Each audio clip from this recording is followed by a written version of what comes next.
Hello everyone, it's Douglas E. Welch, and welcome back to another episode of In the Garden for A Gardener's Notebook. For more information, you can always visit the website douglasewelch.com. There you'll find links to A Gardener's Notebook as well as everything else that I do. Well, this weekend I came across some plants I've been looking for a long time. These are Brunfelsia Ponchiflora floribunda. I actually have a few of these plants already from the previous owners of the house, and they do really well with very little water and in a very shady area of the yard. So I've been wanting to add some more to the back woodland corner to try and green it up a bit. In my recent trip to the nursery, I noticed they actually had two very large examples of this Brunfelsia just sitting there where I'd never seen them before. So I immediately picked them up, and as you can see here, started getting them into the back woodland garden. The soil here is pretty good, if a bit dry, and the digging was easy. In one hole, the tree roots weren't very bad, where in this hole, there were a little more tree roots, but nothing that couldn't be dealt with pretty easily.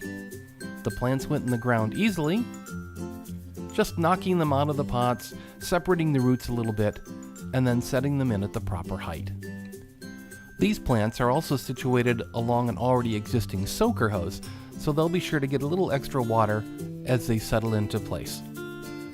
I really like Brunfelsia because they have a lovely way of flowering, which is they start with very deep purple flowers, they fade to a mild violet, and eventually become white over the course of about 3 days of flowering. It really brings a lot of bang for the buck to your garden and creates a lot of interest. Now, soon after planting these Brunfelsia, as you can see on the left here, I decided it was time to pull up this aralia that hadn't been doing very well in this position. It had grown well at the beginning, but struggled, and when I dug it up I realized the roots had not really established that well.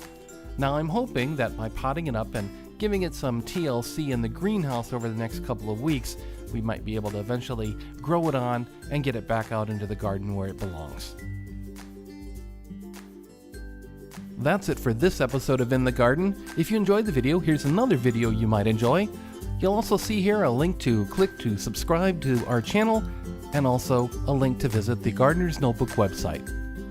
Until next time, keep on planting up in your garden, keep on helping out those plants that aren't doing real well, and keep on digging.